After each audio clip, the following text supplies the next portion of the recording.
Hi everyone, good morning, good afternoon, and of course, a very good evening wherever you might be joining me from. My name is Okwuluora, Igbo. Etete mola this morning and we feel batam nobi and I decided to talk. Thanks to those of us who are joining on Instagram and of course, those who are going to join on Facebook and those who are going to watch this is a very important but a short broadcast. Now, my name is Okwuluora, like I rightly mentioned before. Actually, Mazi Nnamdi Kanu from Afaruku Ibe, Kunomaya, Abia State. Nnamdi Kanu has been in Nigerian custody of the Department of Secret Service for years now, and ndị Igbo na-agba Christmas, ana-atanu, ana-awupu, and all that. As on the I remember Oliver the Kokoro oge Ojukwu no na Eza in Africa. So no one year no nozo. No nya when if already adagoya. And also no nya no rada to ya. But I wonder why Mazi Nnamdi Kanu is in detention. No nya obana neeli na ngo na abamoto. Na ro no na emepe no and all that. One onye si emepe no. But I'm only appealing. And one onye na we focus him. I just want to draw your conscience, your curiosity, your mind. Maybe in each of you go. Na Mazi Nnamdi Kanu bu nwanai ono n'ụzọ ono na mkpọrọ. Onye na-akpọ Sunday Igbo ho onye Yoruba. Sunday Igbo ho ihe asị me dị similar to ihe Nnamdi Kanu me. All of us knew how Sunday Igbo ho's case ended. I tell you the truth. Quote me anywhere. Igbo leaders is repeatable. Onwe egwu Ifeanyi Donso ko Ifeanyi Donso ko anyị dons. Ọ sị na Igbo bụ mgbọrọgwụ Nigeria eziokwu ka ọ bụ. Ọ sị na Igbo bụ enyi na Igbo bụ mgbọrọgwụ Nigeria. Ife ndị Igbo nwere ndị ọzọ ga-eme ya. Let me start from my own governor, the executive governor of Enugu State. Oh yeah, one with pinnacle oil. A billionaire before being a politics. Governor of Enugu State, His Excellency one name, Dr. Peter Ndubisimba, Governor Hope Uzodimma, Governor Francis Nwifuru, Governor Alex Oti, the Governor of Kenkema Apobe, Governor of Governor Apobe Enugu State, Abia, Imo, Anambra Buchasi Soludo, former Governor Central Bank. When all these people come together, you are their senators, are the under-rep, are the Igbo na-enye nsogbu. Mmadụ dịka Bilodo, ma Zenko, ma Ezendi Igbo na Benin Republic, Chukwuebuka Ọnụnkwọ, are the ama Obi Kubana. Gobu ụmụ Igbo nwere ego na-ata gị for na comment section. Ego ụmụ Igbo nwere singing, na-agụ egwu ndị nwe craft na singing. Onwe egwu anyị dọnsụ ngere ọkpara Ifeanyi Mazi Nnamdi Kanu. Onwe egwu Flavor Nko ngere. Ọ sị Mazi Nnamdi Kanu ya jisi ike na uche Chukwu ga-eme. Egwu a ka ngecha wee kpopụrụ Flavor ogbu. Fino nwe egwu ọkụrụ kpọọ Mazi Nnamdi Kanu afa. It reminds me oge Ojukwu nọ na Ivory Coast for 12 years. Onye na-achị Ivory Coast dan bụ Felix Houphouët-Boigny. Ojukwu nọ na Ivory Coast, ndị Igbo nọ na-eri na aṅụ anọkata asị mba. Alex Ekwueme, may he so rest in peace, was the vice president of Nigeria under Shehu Shagari.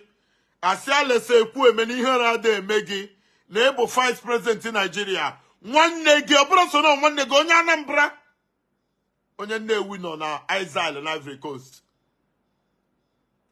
Somebody like Kemafia, Roy Umenyi was the deputy governor of Anambra State. Jimmy Ifeanyi Chukwuobodo. Somebody like Asam Mbakwe. Someone like Nnamdi Azikiwe. Someone like Chubo Kadibo. Oyi of Oyi. Somebody like Izuchukwu Transport. Dan Obajaka. Somebody like CNE Lodibe. Ekenediri Chukwu. Ihe niile abụ ndị Igbo ji biri onye ọbụla bịa together. Someone like Mbazuruka Mechi. Chukwuemeka Ezife. Somebody like Sunday, Akanet Oliver the Coke. Ihe niile abụ ndị Igbo bịa meeting, jebe okwu Ojukwu. Simba na nweze ade efu na mba. Na Ojukwu bụ nwa Igbo na ọma mfu na mba na ọma nwụ na mba. Shehu Shagari wee grant ya Ikemba Ojukwu pardon to return to Nigeria. Oge a ka ndị Igbo nwere ego na-eyi konkosa. Ana m ena na Christmas ife ofu nwa onye Igbo o buru ndị army 20, o buru DSS 20, o buru police 20. Hapụ kene nnu Nnamdi Kanu ka ama n'udo ọ ga-adị. Ọ bụ na Mazi Nnamdi Kanu pụta ọ bụzie n'udo adịrọ amalụ. I tell you the truth, aha m bụ Okwuluora. Ihe niile a na-akpa afa. Taa ga-egbu Igbo billionaires niile a na-eme ọkanga na Christmas a. Gwa ha na ofu onye n'ime fa, Mazi Nnamdi Kanu na under DSS custody. I tell you today, ọ bụ na ife niile Igbo ji biri pụta ilo, a ga-arapụ Nnamdi Kanu before 3 days. Igwe m okwu Buhari bụ a military man. Buhari the hardened. Is understandable. Na Buhari bụ onye amị. Buhari the hardened. President Bola Ahmed Tinubu abụrụ ajọ mmadụ. Ndị Igbo ajụbere ajụjụ. You can imagine Zenko. You can imagine Chukwuemeka Ononkwo. You can imagine Bishop Ozoboro. You can imagine Monica Bernard Edenakpa Ugo. You can imagine Monica Friday Edenakpa Ugo. You can imagine Monica Nnolin Naji. Now representing Kano East and West na federal rep. You can imagine Pinnacle Oil, Governor Enugu State, Charles Soludo, Hope Uzodimma, T.O.J., Ojo Zokalo, Alex Oti, Madike Ugumba, Rochas Okorocha, Madika Hope Uzodimma, Madika Chukwu Mafia, Dora Ekem Wanyan Ezife, Mbake Mafia, One year lose rep in Anambra State. Uche Ekunife. All of them, Gobomu Igbo Jide Ebube. Importers and exporters. Igbos in diaspora. Igbo diplomats. Igbos in American military. Igbos in British military. Igbos in Canadian Air Force. Igbos in Russian Air Force. Igbos in United Nations.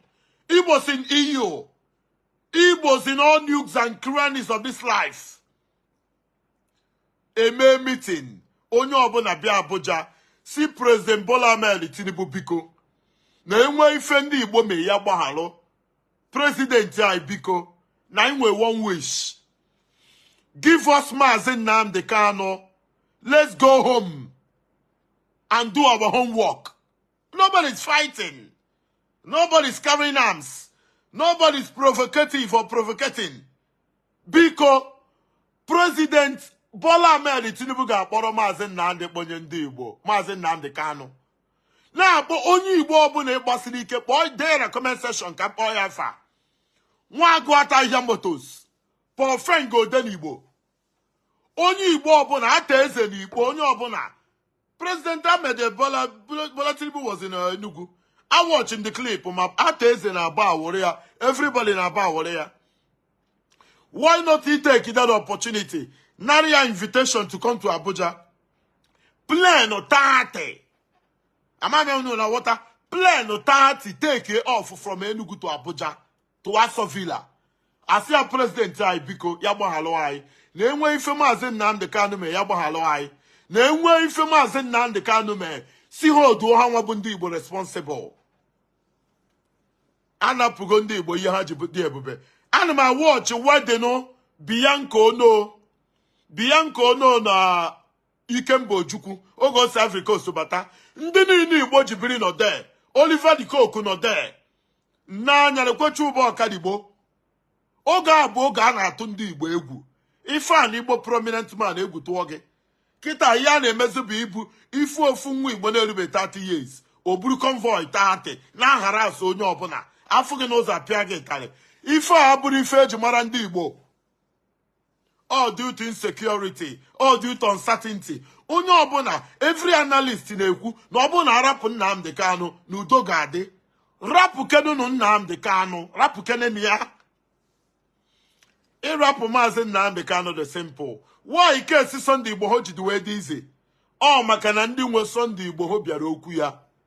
Enwere kombasi enu kata, enu na Southeast governors, or Southeast senators, or Southeast rep members, or Southeast billionaires, or Igbos in diaspora, onye ọbụla bịara eluo 50 or 100.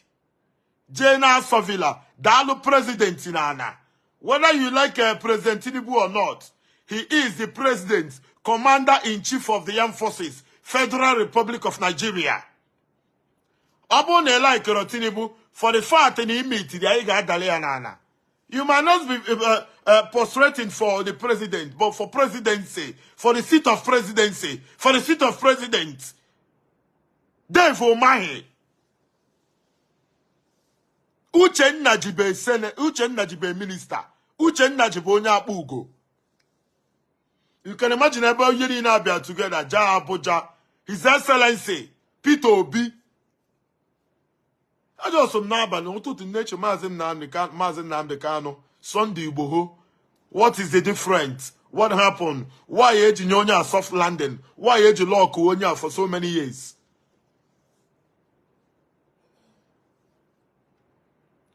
In Agwam Nandi Igbo, Jibiri Ja Abuja Rape happen Nnamdi Kanu. Who does that? Up if I come second go no to a shout out to Ijela Africa Flavor. Flavor the brave enough ego afa Nnamdi Kanu n'egwu. Fino the brave enough ego afa Nnamdi Kanu n'egwu. Anye Dons the brave enough ego afa Nnamdi Kanu n'egwu. It takes a bravery to do that. And the Flavor gurunkiyoge Buhari na-achị. Anye Dons gologe Buhari na-achị. Fino the koge Tinubu na-achị ka ọgụ nke ya. Ndị Igbo listen. Oderozi funny. Mazi Nnamdi Kanu is a father. Mazi Nnamdi Kanu bụ someone's son. The parents nwere enyefa in his absence due to ifunanya nwere ebe mụ na gị nọ. Some of you are the greatest party emego na history of Igbo land bụ oge Ojukwu si Ivory Coast bata. Oge a ka eji gụọ enyi mba enyi. Ọ na enwere m right to play the music in a video due to copyright. Ije na YouTube gụọ ge Nnata Ojukwu by Oliver the Coke. Ụmụ nwoke a na-akpọ ya n'ilo dị ibe Kennedy Chukwu Transport. O bulu Mercedes binye Ojukwu, binye ya ego chie ya echichi. Dan Ụbajaka bụ Izuchukwu Transport. Bulu moto binye Oliver the Coke chie ya echichi. Binye Ojukwu chie ya echichi. Oliver the Coke bụ onye ezi n'Ifite Nnewi. Ọ sị ike mba nwanne m na o nwere ife o nwere ọ ga-enye ya mana ife eji mara ya n'ụwa bụ egwu. No mkpu ka ọ ga-etiri ya nwa bụ nwanne ya. Ọ sị ya mana ike mba Chukwu Emeka Odumegwu Ojukwu ya jiri anya mara ọyị ya na nwoke na-ebu ife ọ na-eme n'obi. Costaris. Ọ sị Ojukwu nwanne m na-enwere ife nwere m ga-enye gị. Kama gị were anya mara ọyị gị na nwoke na-ebu ife ọ na-eme n'obi. Ana mo kuzi ndị Igbo now. Ndị Igbo is a thing of mockery. For the fact na far galvanizing with Onwefa, they were unable to come together and find a way somehow to release Mazi Nnamdi Kanu. Ana ma agwage with every assurance. Ma Innocent, ma Costaris, ma Tommy, ma Uche Oga, Governor of Enugu State, Governor Peter Ndube Simba, former Governor of Enugu State, Chimaro Kennamani, former Governor of Enugu State, Sullivan Yana Chochime, former Governor of Enugu State, Ifeanyi Ugwuanyi, Gobama Stella Odua, Muche Ekwunife, ma Victor Ume, Nemunda Anambra Jibili, prominent, capable, extraordinary men in Anambra, men and women, successful businessmen. Kenwoka nka loro no Okija. Obi Jackson no Okija. Fadede una mkola fadede bonye Igbo. Fadede nwe Covenant University, fadede nwe Caritas University, fadede nwe Osisatech. Name investment nwe ma Chicago. Gobani ife fadede nwe. Ndị Igbo nwe fada oku na-ere. Ndị Igbo nwe fada Ebube Monso. Ndị Igbo nwere Evangelist Ebuka Obi. Ndị Igbo nwe fada Mbaka. Ndị Igbo nwe Pastor Jerry Eze. Look at men a na-akpọ. Unu niile together ibe eto. Unu niile together. Ma anyị Chuks. Kotek na-arụ Tommy. Na-akpọ nụ ha afa. Onye ọbụla ide na comment section mkpọ ya afa. na-ene na ụmụ Igbo nwere ma anọ m na man like Chiko bụ onye Igbo, Joey Zaza ma Mpia bụ ndị Igbo, instigator PH dị ka onye Igbo ka ọ bụ, gụbanụnụ men Igbo ji wee biri. Why not eso one day ka akpọọ meeting ọha na eze ndị Igbo kpọọ ha meeting, onye ọbụla bịa iruo 500 bịa ime meeting, closed door meeting. Let's go to Abuja. Eluzie na Abuja bụ na nwere good feedback enweta ma na enwere ife Nigeria ji ndị Igbo eme. Cubana chief priest. Ọ bụrụ onye ọbụla onwe ga-asị they will not release, they don't like ndị Igbo, Nnamdi Kanu is a threat. Akụkọ ka ị na-akọ. You cannot have a result unless you sit and write the exam. Ọ bụrụ na ndị niile aja Abuja ya sekpuru ana, you need to know that before the president. Buhari is the president of Nigeria. Asị Buhari biko kpọnye anyị nwa anyị bụ Mazi Nnamdi Kanu. O juzie na ọma mkpọnya Tinubu ju na ọma mkpọnya anyị. I man like anyị now. You can't just sit in your house and you may exaggerate. They're hurting the Igbo. They're hurting the Nnamdi Kanu. Have you made a move? Peace mass. Dr. Madoko Onyishi. Unu niile ejeke na Abuja. Issue Nnamdi Kanu has become a thing of mockery to the Ndi Igbo. It shows that on when if I game, we know church or chalk and name. It doesn't make any sense. If I can say, can you know to somehow awaken your consciousness, your curiosity. Obu ni chef go ki chete. Ni ndo ko na 2021 came a Mazi Nnamdi Kanu arrest. If I be 2025. It's a shame. I want to thank everybody so far who, in one way or the other, have used his or her platform, maybe broadcast or music or newscasting or whatever, to agitate or to call and appeal to federal government of Nigeria led by President Ahmed Bola Tinubu to release a Mazi Nnamdi Kanu. If we go to God forbid, Igbos to kneel before uncircumcised. If under me Mazi Nnamdi Kanu ji no longer na prison. So an Igbo man o namba onye Igbo kita insebulana before president of Nigeria ka ora pon Nnamdi Kanu oboro yojo.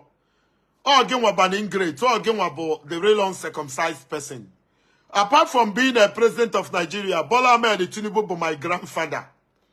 Nsebuana before him, Konyelu Maka, Oberi Fojo.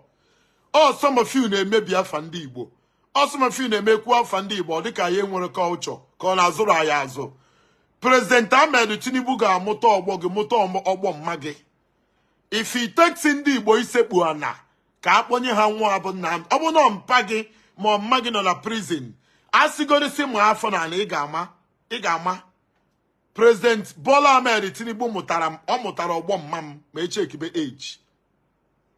I've done what I can and I will continue to do what I can. Bikono, Bebioko as well. Every Igbo rich man and elder statesman, you should get involved. Unu chingo manyu unu na ngwana mafucha video unu na ngomanya na ekwenaka.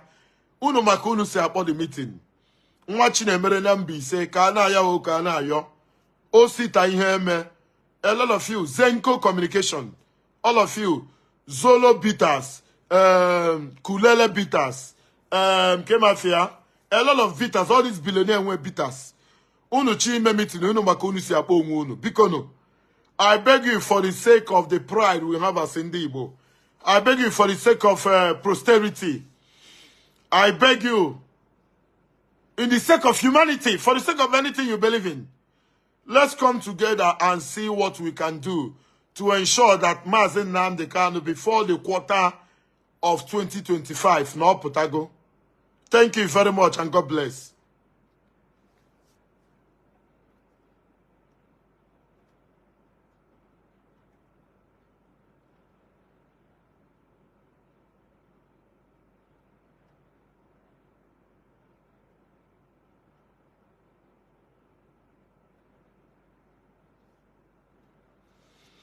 Thank you very much and see you everybody.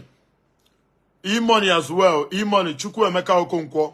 What ana yeze. Thank you very much. Pete Edochie. Thank you for mentioning them. And God bless.